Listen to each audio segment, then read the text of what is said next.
transforming things. And in the 1980s, when it was unheard of to do that, in New York, starting her own record label and putting jazz music out independently and doing things like, you know, the Liberation Suite and songs for Winnie Mandela. And, you know, for her and for my dad and for myself, if it's not classified as African music, then what is African music? I am African, so I make African music. That's what it is. And I think watching her go through, you know, we come from a group of people called Cape Colored people. If you're classified and you're born, you're not African, you're not white, and you're Indian, you're Cape Colored. And, you know, watching my mom put out songs and things like the Liberation Suite, this is the 80s, you would think at least it would be somewhat progressive. And they're like, who is this white lady singing about Africa? And it was immediately a point, I guess, of finding my own kind of rebellion within things and being able to represent exactly what I wanted to say and speak about exactly what I wanted to without any feeling of restraint. And even just their move to the States in the 70s. I was born in 76, and they self-exiled directly after the Soweto riots. And besides the actual idea of freedom, I was definitely really, really raised with, you know, your heritage and you know where you come from, and the idea of freedom, but the idea of really making music and art and living your life completely freely, to me is, you know, a very, very standoffish in a political way that I've never felt bound by any rules nor any government, and it's always a time to question authority, and it's always a time to be completely free and to inspire people to do the same thing. It's not just, okay, if I'm doing this so that I can inspire other people to be, you know, to question authority, to be completely free, to be limitless, to know their full potential. And I think when you do that and you unlock things, it completely changes, you know, the entire way you look at the world. Our music is implicitly political, and sometimes it can be explicitly political. I find that in Africa, and I'll speak for Kenya, it might translate to the rest of Africa, it might not. But I find that a lot of times we are super good at sweeping things under the carpet. So if, let's say, a politician, like I know right now back home, they have a list of SHAPE. They have cabinet ministers who have been involved in battles, who have been asked to resign by the president. And then that's going to be the hot topic for the week. Then the next week, someone will probably sleep with someone. That's going to be the topic of discussion, and we forget about what happened last week. And the next week is going to be something else. And I find that as musicians or as artists, sometimes our job is to bring some of these things to people's faces so that you do not forget them.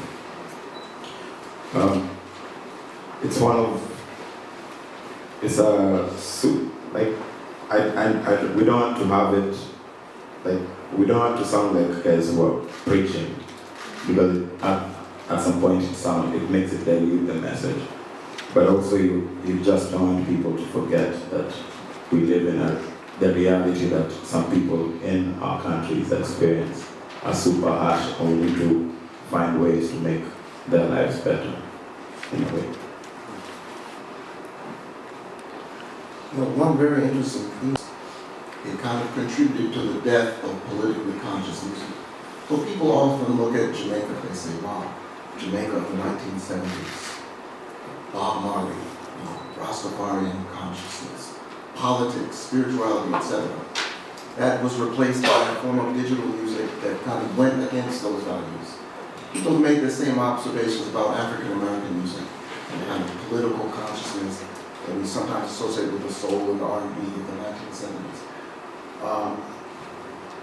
Both of you work with digital tools. In the case of Jean, in your relationship to your parents, for example, they were playing jazz music in the 70s. It was jazz, but it was very obvious that it was politically engaged music. In fact, many of the songs they had political titles. So where do you all position yourself within this digital reality that seems to, we're constantly confronted by this overflow of information. It's hard for people to gain their moorings within this, but you're still committed to making some kind of political statement with the music. How do you work out that equation? I love the way that technology evolves and changes the world and allows us to be able to reach more people. Because we are operating in the digital age, it is amazing to not have such a small audience and to be able to connect with people all over the world instantly, which makes making music and making art so much more worth it.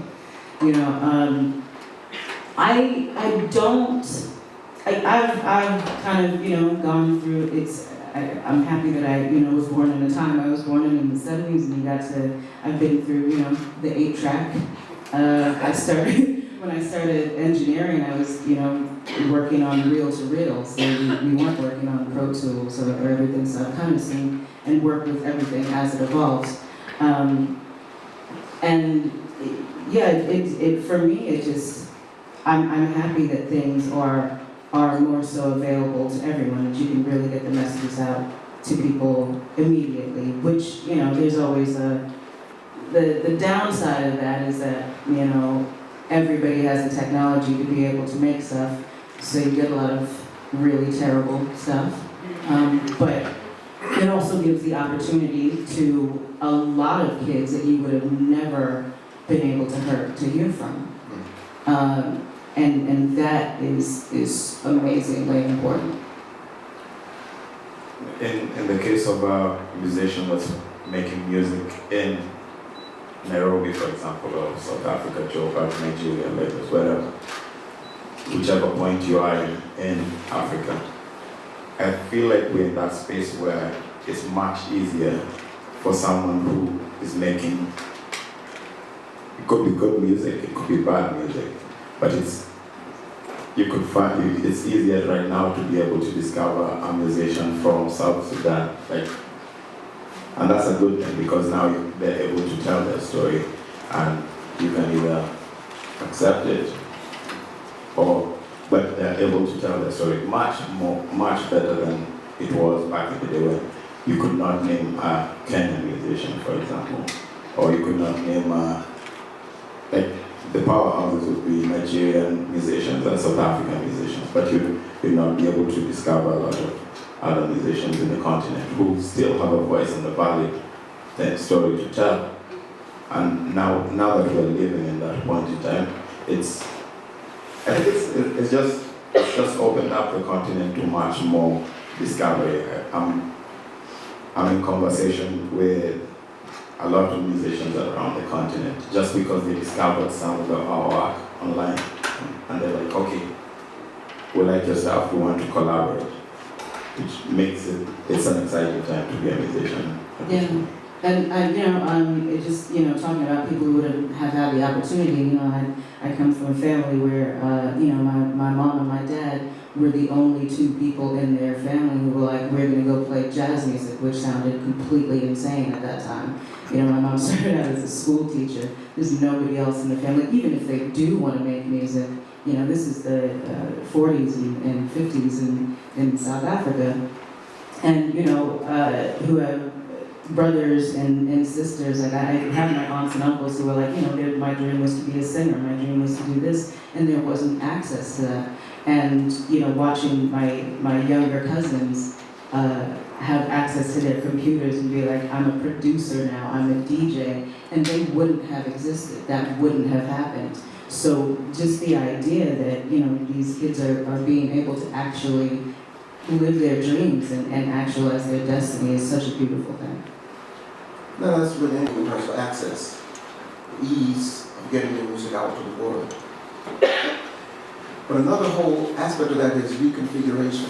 In other words, you know, in the digital era, you take a piece of music, you can sample it, you can chop it up, you can play it backwards, you can play it forwards, you can manipulate it in all kinds of ways. So you can do things with the content of that music that would have been very difficult to do before. Now, someone like Veal or someone like Bob Marley, to take those two generational artists, they were very adamant. Don't touch my music. I don't want anyone remixing my music. I don't want anyone editing my music. The music is there to make a political or a spiritual statement or a philosophical statement. Don't touch it. You can't really take that stance today in the so-called remix culture. Does that compromise the political content of the music? I guess I look at it differently. I think, you know, even when you're using, it's just another instrument. Sampling something, being able to manipulate a sound, it's used as another instrument, as is the voice, as is a saxophone, as is a snare drum. And in the same way that I don't want anyone, don't touch my music, I didn't tell you to do that. I specifically don't put acapellas online for people to run and go do that with. I'm like, no, I made something very specifically, and if I decide to do something else, then I'll let you know. We'll do that. I think artists feel the same way. I think maybe there's always been kind of a generational gap with music that comes before, and even in hip hop now. Generations being like, I don't understand all this new music. What are they doing? I'm like, when are you guys gonna break this cycle? We do this every time. We do this, with blues and with jazz and then with rock and roll. So we can't just keep cutting it off and being like, I don't get it. I don't understand what these kids are doing. It's all music and things just evolve, and I don't think that should, be able to detract from a message, and especially people who sample really, really consciously. Like, I'm going to sample this because it came from a song that had that message, and I want to put my message with that, which makes it amazing and powerful and stronger. I just think having conversations like this is a great thing where we get to kind of dispel some myths and really understand what the music is about. How are we doing time-wise? You're African artists, you're making an impact in the U.S. The Fela play, for example, it's a Nigerian story, it's an African story, but it's put on Broadway. It gains a very different inflection when you place that on Broadway than it did in Nigeria, in Lagos, in Fela's Shrine.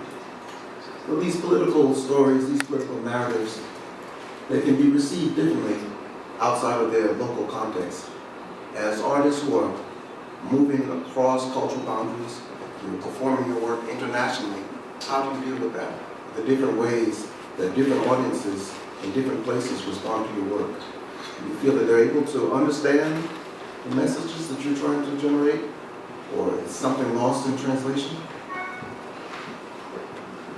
Sometimes I find that there's things that get lost in translation. Like, we write in Swahili a lot, and sometimes when you translate it, it just doesn't have the punch that it has in the original language. And so sometimes I'll try to communicate it, but I'm seeing that we are not getting anywhere. So the music works best in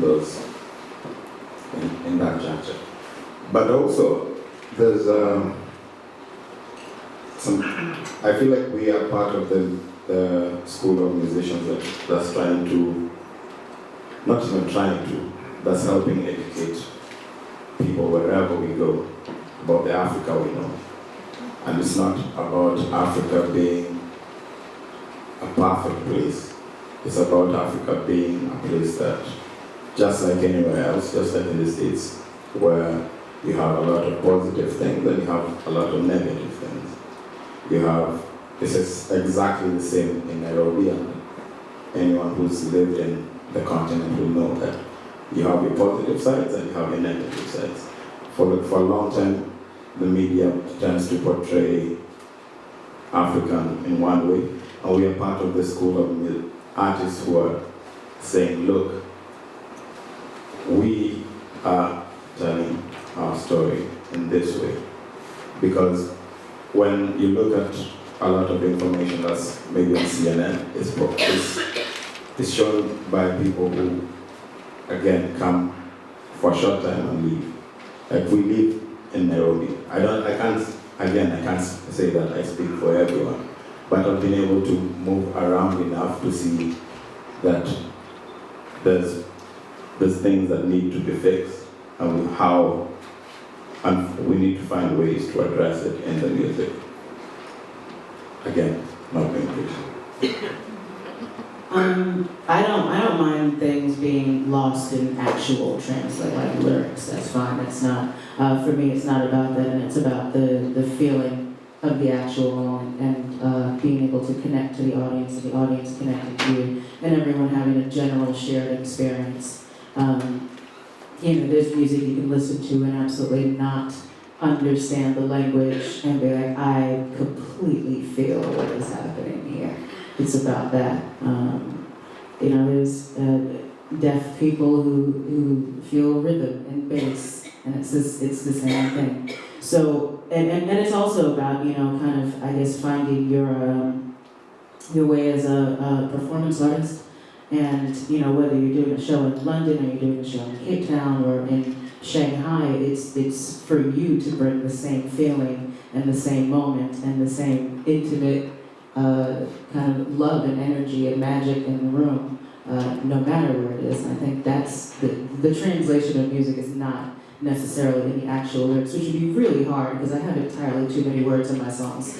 So it's, for those who get it, and it's kind of on me to make it a different show. I'll definitely talk longer, and we'll have more conversations or more verbal interaction with the audience, whereas somewhere else it might not be as verbally interactive, and it'll be more about the music. But music is its own language anyway, so that's really what we're concentrating on. It changes for me. People just generally want to put me in some sort of category because they just can't let that go. It's got to be like female something, or just recently, like if they don't say female, they've started putting South African. If they leave that out, somebody called me nerdcore. I was like, I don't even know what you're saying anymore. You're just saying words. But I think there's only been one show, and this is very interesting because I went back to both Morehouse and Spelman and did master classes this year. But it was a Spelman show, and it was probably about like 98 or something. And I originally thought, they were like, oh, we can't book Jean. They had a bunch of stages for performers, and they were like, we have to put her on the world music stage. And I was like, I'm in New York. Why would you choose this time to put me on the world music stage? That's very interesting of you. So it comes up, I guess, when people feel like bringing it up. And I'm just okay with being who I am all the time. So I'm like, well, if it makes you feel better to say I'm South African first, alrighty then, because it's totally true. I love it. I love being called an African musician. It's because again, I feel like it's our work to. I'm gonna sound like a broken record, but it's our work to speak for ourselves, and that's important for me. What I hate though is the world music category.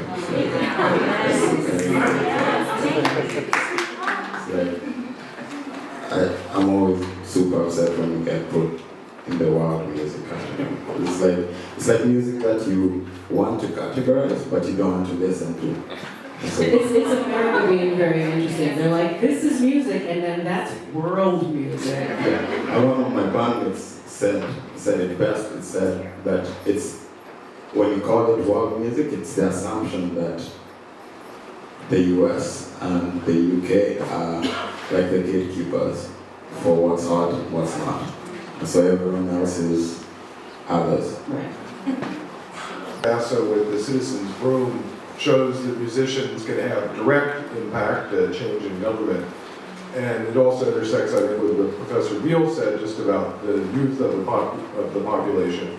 So I wonder whether you can reflect on that. Maybe it's a very hyper-localized Burkinabe phenomenon, but any reflections you may have on that happening and what it might mean elsewhere if it is setting off conversations in other places. The music just in general is the most the most powerful tool, and it can incite everything. It can definitely incite revolutions. And for me, I think the most important thing to teach children is it's about the music, but I specialize in being like, hey, we have to be able to write. You have to be able to know exactly where to place these words, keywords, what to say, how to do it. And it's extremely important for me. I just worked in Port Elizabeth doing creative writing workshops with children, and again, being able to reach kids that feel like they have so much talent. How are these children writing these things, and being able to be like, I understand you enjoy music and you enjoy rap music, but if you're really going to do that and you're trying to say something, this is how you do it, and this is exactly where the message can start from. I don't know if I'm answering your question at all. Well, actually, there are two things you said there. I mean, there was a famous literary theorist years ago who was talking about African literature, contemporary African literature. And he said, well, all post-colonial African art is political. It's all politics. That was a very strange tack to take, because what he was implying was, we don't have to read this for craft, for artistry, for content. We just put it all in this lump category. It's all political art. And then basically we can disengage with it. Mm-hmm. You don't really have to deal with it with the same level of depth and substance that you deal with American literature, Western European literature, for example. So how do you all feel about that political angle? Like, I mean, the topic for our panel today is a political topic. How do you feel about, if I can take a bit of a liberty here, in being typecast as political artists just because you're African artists? Yeah, it's very easy to be dismissive and put things in categories. We did just talk about the world music category. Just put something over there. We don't understand what it is. We don't want to talk about it. That's it. I am very, very familiar with being put in, very small categories because people are afraid to actually look at what it is and be able to dissect it. Before being called an African artist, I'm just called a female rapper. And I keep reminding people that that is not a genre of music. Female rap is not a genre of music. So whatever makes people uncomfortable, it's so much easier to just put that label on it and be like, just toss it over there. And most of my work in rap has always been like, I'm not willing to address that. We have so many other things we could talk about. Why do we have to focus on that one thing? So it definitely is amazingly difficult to have yourself categorized, and you're like, there's so much depth and substance and craft that we could be talking about. And I think that in turn has kind of been my general fight. Be like, we can discuss all the things. We can discuss that I'm African, we can discuss that I'm a female, we can discuss that, but let us talk about the craft as well first. I mean, frankly, I'm disappointed myself because I thought you were going to come here today and talk about suffering and pain and exploitation. I was ready to shed some tears. I'm so sorry. That's satisfaction. I'm so, as a woman, I apologize. As Okay, on that basis, I can accept it. a world musician, I apologize. Thank you. But just to answer your question, okay, to kind of sort of. There's the guys in, there's a new band that's just been signed by Atlantic Records from Mali. It's called Grae Blues. And I think it's just amazing for the world, in that sense that there's music being made in a place where there's war. But it's like, I think it's a band that's actually just, when you go through pain and suffering, I think music is one of the things that helps you get through it. So I don't think it should be surprising that there's a good band coming from Mali, because there's been many bands actually coming from Mali. And you look at people like Lucky Dube, Fela Kuti, guys who actually helped provide a voice for the struggle in their countries and made a huge impact doing it. And so, if what we're doing is what we're doing political? Yes. Yes. And just to kind of touch on that, America is the only place that does that. America is the only place where you turn on MTV and all you see is American videos. And, finding that out when you go overseas and you're turning and you're watching regular MTV and you're like, holy shit, this is music from everywhere. Why do I get to see everything here? I wouldn't have discovered Savvy Soul had I was at South by Southwest and everyone was going to the bigger shows and I was like, that's not what you do at South by Southwest. You walk around, you walk into these tiny bars and then you find these independent artists. And I walked in and I was like, who is this? This is amazing. But again, it's, kind of America being very dismissive, and if someone calls it political music, that people are so already ready to not listen to it. And education or academics, I guess, especially in the context of the African continent. Do you feel that as artists you have a role in ensuring that performance arts is recognized or is given more credibility in academia and is sort of less discredited generally within African culture? And to what extent do you think you have a role in doing that? Because I feel like we still have this big problem within African societies where people really do recognize and appreciate a lot of African artists, but it's still very difficult as a teenager, for example, who knows you're very talented and wants to pursue performance arts as part of the tertiary education, and your parents tell you, well, you can't really study a hobby. So I was wondering what you have to say about that. I'm super familiar with that because I went through it. I was studying sports science, and one of the biggest struggles I've had back home was I've always been interested in music, but it was such a hassle trying to convince my parents that I can actually make a living out of this. And it reminds me of a song, a Fela song, that the title is "Teacher, Don't Teach Me Nonsense." And we all face it back home for sure. It's there's things that you learn in class that you're like, okay, what's the point? I remember in one of the classes I was studying, it was computer studies in sports, and I remember telling you guys this. They gave us, the teacher didn't come the whole semester, came the last three lessons and gave us diskettes to go, he had the whole term's classes in that diskette. My computer does not have a port to put the diskette in. So at the end of the day I was wondering, what's the point? If you're gonna equip us for the future, teach us something that we need. Don't give us things that we don't need and then say that you've taught us something. And so hopefully in the next few years we'll be able to actually have an input in the education system back home and see.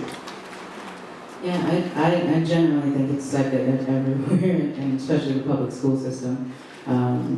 You should probably only be taking just math And it would be fine. Accounting. Accounting, yes, that's the only thing they should be teaching.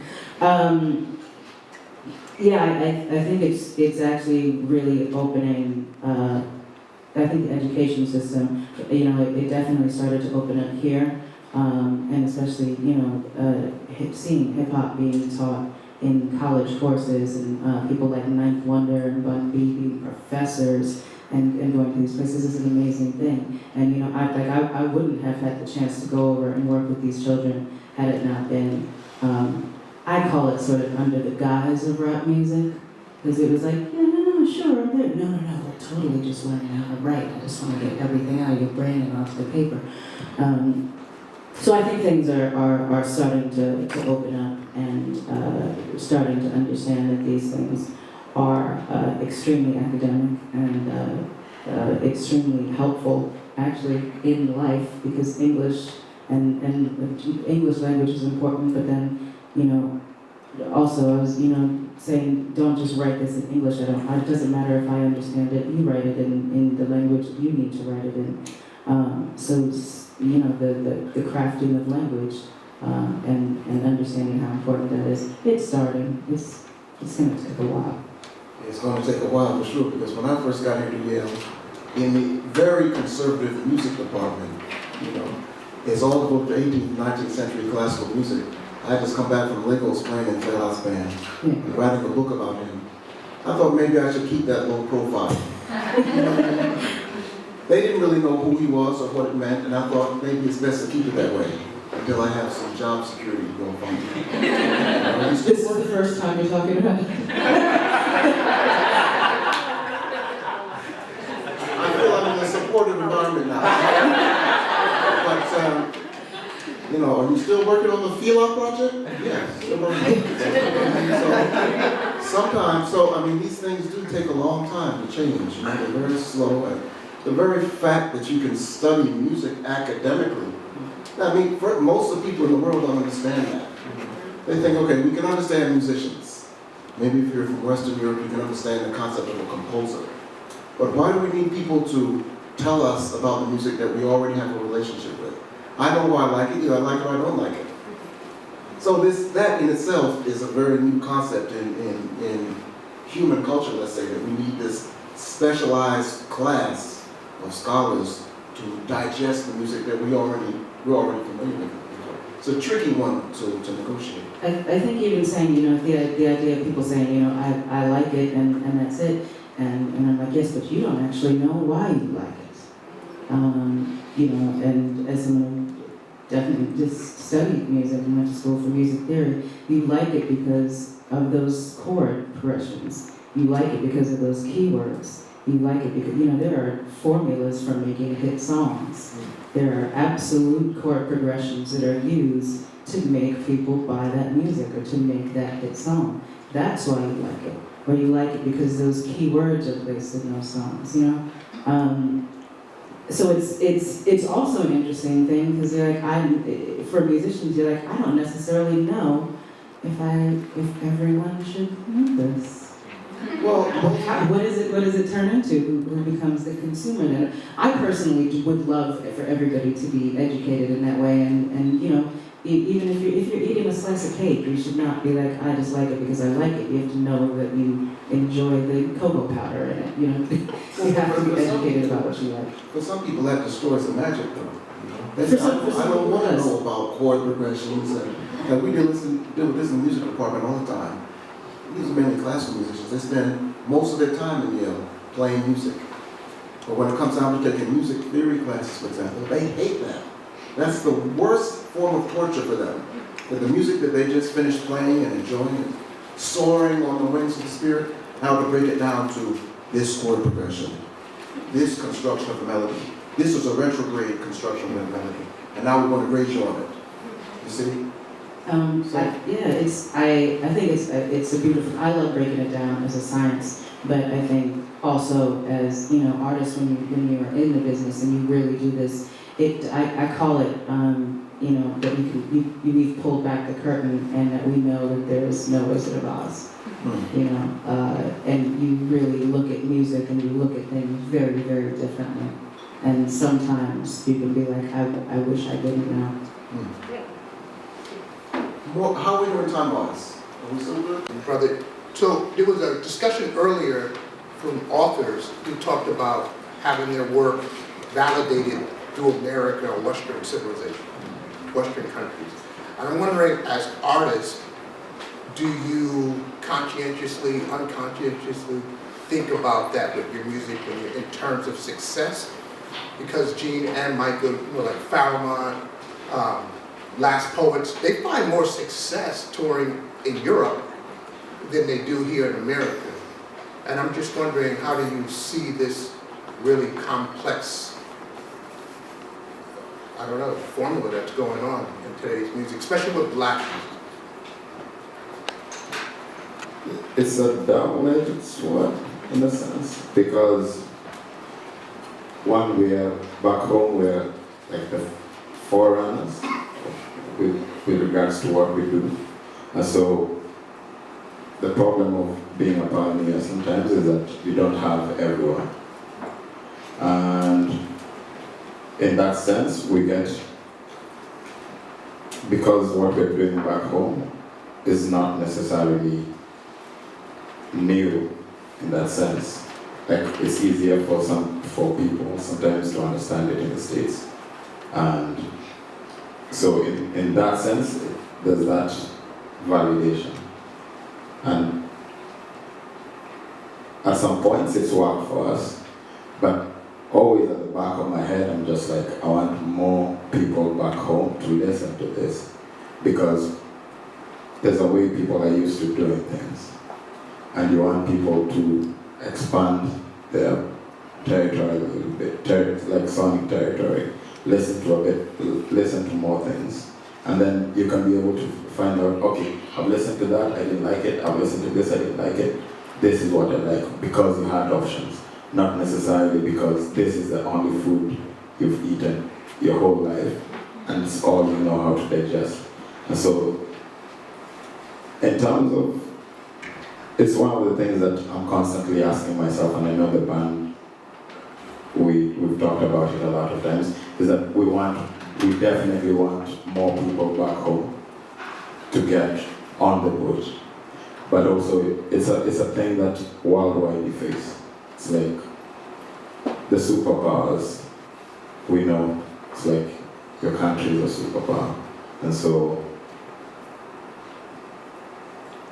it lends some credibility, some, not, but then again, it's not, at some point you evolve to that point where you're just like, if people like it, they like it. If they don't like it, I'm cool with it.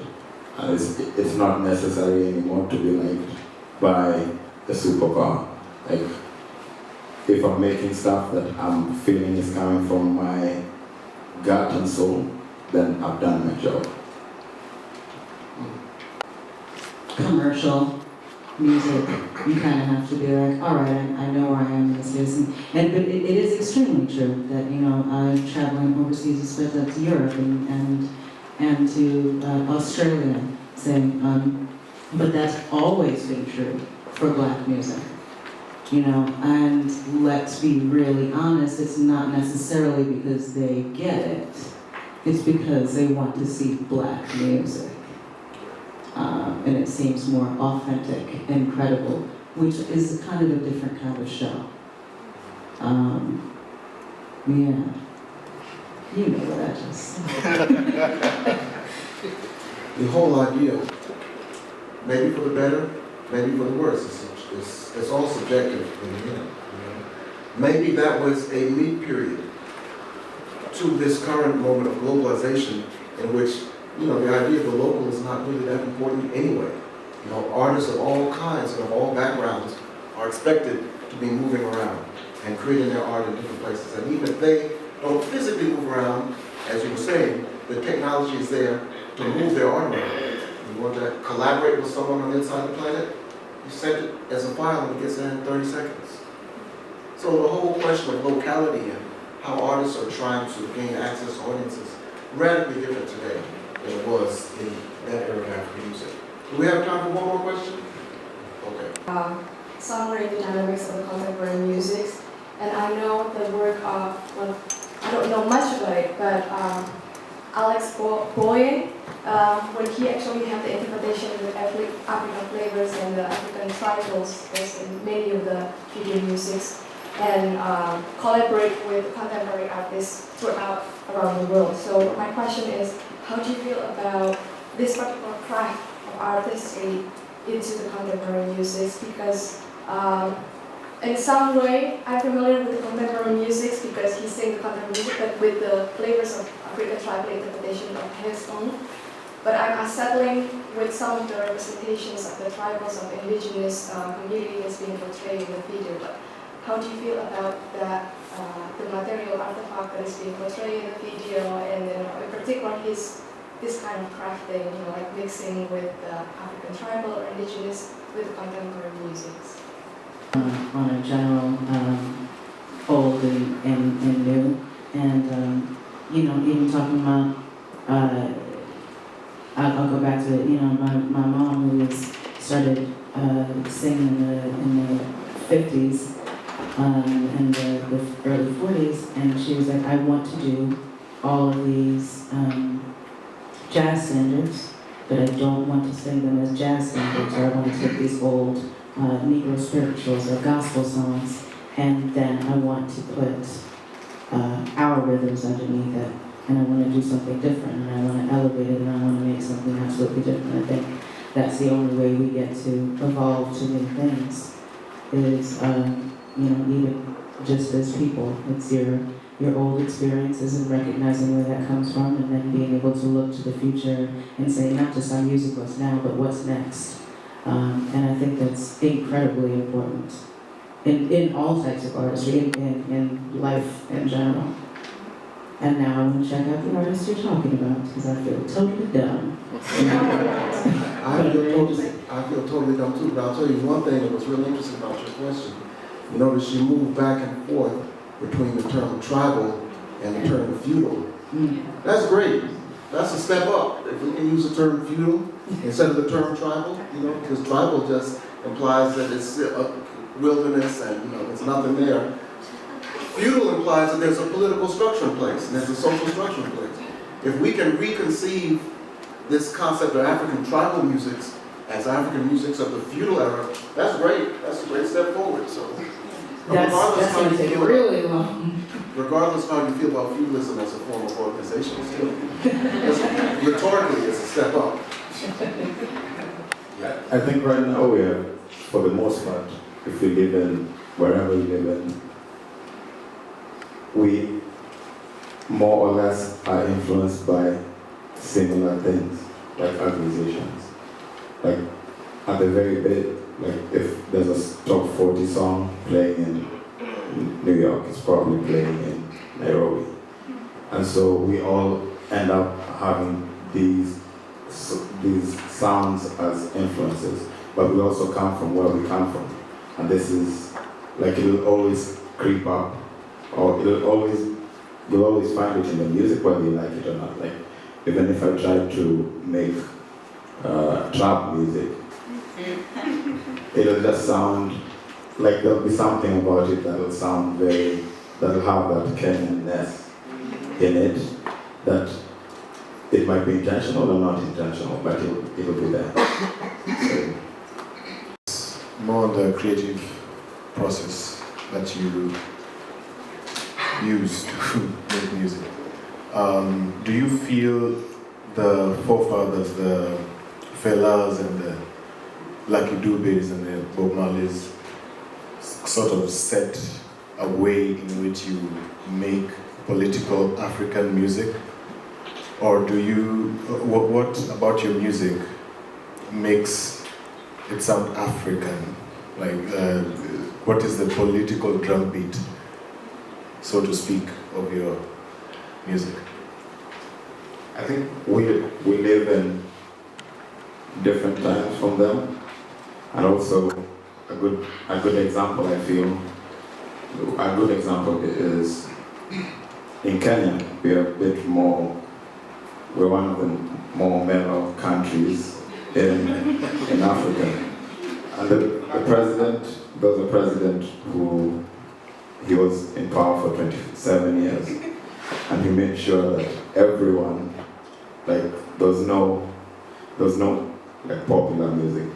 It was either you're praising God or praising him. And so anything else was off limits.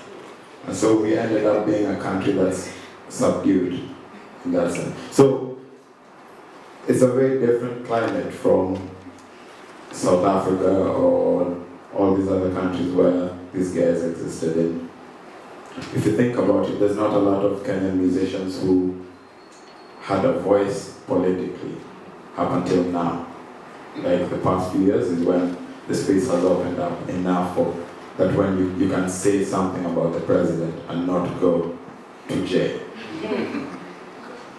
It was not like that before. And so this is all helping form a different identity, I feel, than, I can't really compare what it would be like with, like, I listen to Bob Marley, I love Bob Marley, love Fela, love all these guys who have strong opinions in their music, but also now, because I'm recalibrating with like how I see things with regards to where I'm from, it's still a work in progress. I think my music has always taken something from everywhere, and definitely, you know, being around that much jazz influence, but then the 80s punk scene and the 90s rap scene, and just it's a very interesting thing to be like, subconsciously there's always going to be whatever that South African kind of rhythm or pace is in there. And if it's not in the music, it's going to be in my writing, or even the way that we're incredibly sarcastic, and that's just kind of a South African thing, but I think it's kind of just something that's there in your DNA, and if you're open creatively to enjoy letting things flow through you, then that's just what happens. Like, there is no definitive creative process where I'm, unless I'm consciously saying I want that to be punctuated more, it's just going to be there. Once we go down this slope of something, she was interviewed by the New York Times, and they said, what does it feel like being a black woman playing this style of music that's not associated with black people at all? She said, no, it's black because I'm doing it. That came up in yesterday's panel. It's a very tricky question. Look at someone like Fela, who through the course of his career said, what I'm playing is African music. It's African music. You have to engage with my music as African music. And then you look on the screen, you look at his bands, there's saxophones, guitars, keyboards, trumpets, etc., right? So ultimately, the only thing that makes it African is the fact that an African is doing it. I think that's the safe place that we can rest. Yeah. She's known as the lead singer and bassist of the Noisettes, who I saw perform.